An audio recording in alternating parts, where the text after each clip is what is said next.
Bismillahirrahmanirrahim. Assalamualaikum warahmatullahi wabarakatuh. Kepada anak-anakku semua dimanapun Anda berada, karena di sini masih pembelajaran daring, maka Anda bisa belajar di manapun berada, di rumah, di perkebunan, maupun mungkin di tempat-tempat lainnya. Oke, pada pertemuan kali ini kita akan membahas mengenai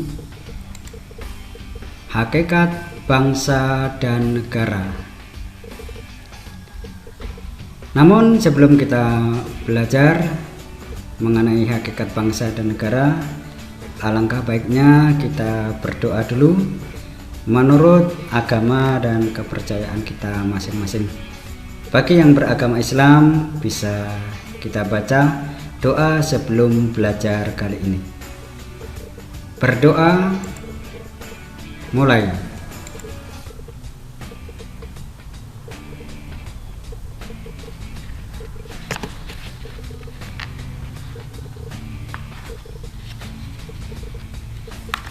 Selesai. Terima kasih. Semoga dengan berdoa kita bisa terkabulkan apa yang kita cita-citakan dan yang Anda harapkan untuk pembelajaran kali ini. Baiklah, kita lanjutkan. Pada pertemuan kali ini kita akan menganalisis hakikat bangsa dan negara, yang mana pada bab ini nantinya akan dibagi menjadi 3 subbab, yaitu yang pertama mendeskripsikan hakikat bangsa, kemudian yang kedua mendeskripsikan hakikat negara dan unsur terbentuknya negara, kemudian yang ketiga yaitu menjelaskan pengertian, fungsi dan tujuan Negara Kesatuan Republik Indonesia. Oke, langsung kita mulai pada pertemuan yang pertama ini, yaitu yang kita bahas mengenai hakikat bangsa. Namun sebelum kita membahas lebih lanjut, alangkah baiknya Anda juga harus mengetahui tujuan pembelajaran pada kali ini.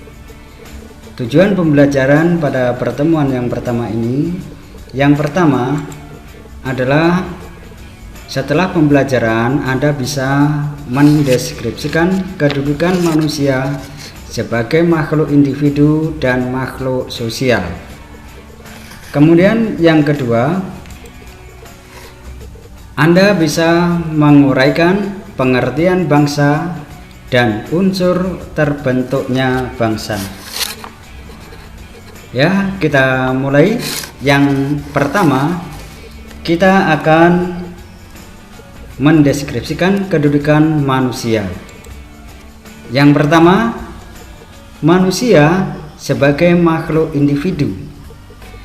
Apa itu manusia sebagai makhluk individu? Adalah merupakan satu kesatuan yang terdiri dari unsur jasmani atau raga dan rohani atau jiwa. Jadi manusia itu terdiri dari 2 bagian, jasmani dan rohani, raga dan jiwa atau jiwa dan raga. Setiap manusia dibekali kemampuan atau potensi, akal, pikiran, perasaan, dan keyakinan, sehingga sanggup untuk berdiri sendiri dan bertanggung jawab atas dirinya agar mampu bertahan hidup atau survival. Dengan akal dan pikirannya, ia mampu menaklukkan alam dan makhluk lain. Yang kedua, yaitu manusia sebagai makhluk sosial. Apa artinya manusia sebagai makhluk sosial? Artinya adalah makhluk yang hidup berkelompok, selalu ingin bergaul, dan berkumpul dengan sesama manusia lainnya dalam kehidupan tradisional, antara lain seperti kelompok suku-suku atau bangsa tertentu. Jadi di sini sudah ada dua pengertian, yang mana manusia sebagai makhluk individu dan yang kedua manusia sebagai makhluk sosial. Nah, sekarang apa itu bangsa? Apa hubungannya dengan makhluk sosial tadi? Oke, sekarang makna bangsa. Bangsa adalah sekelompok orang dalam suatu wilayah yang mempunyai kesamaan asal keturunan, adat, bahasa, dan berpemerintahan sendiri. Kita ulang, bangsa adalah sekelompok orang dalam suatu wilayah yang mempunyai kesamaan asal keturunan, adat istiadat, bahasa, dan juga berpemerintahan sendiri.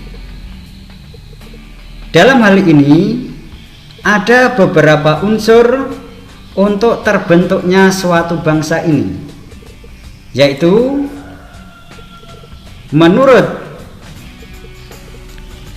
Hans Kohn, unsur terbentuknya negara antara lain: 1. Unsur nasionalisme, yaitu kesamaan keturunan. Yang kedua, wilayah. Yang ketiga, bahasa. Yang keempat, adat istiadat. Yang kelima, kesamaan politik. Yang keenam, perasaan. Yang ketujuh, agama. Unsur-unsur ini yang melatar belakangi terbentuknya suatu bangsa.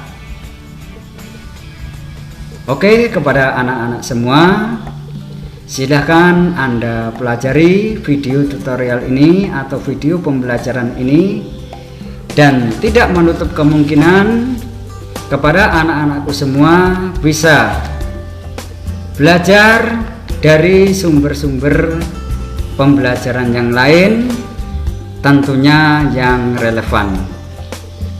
Dari saya pribadi, jika ada kekurangannya kami mohon maaf, dan kita akhiri. Sekian, terima kasih. Wassalamualaikum warahmatullahi wabarakatuh.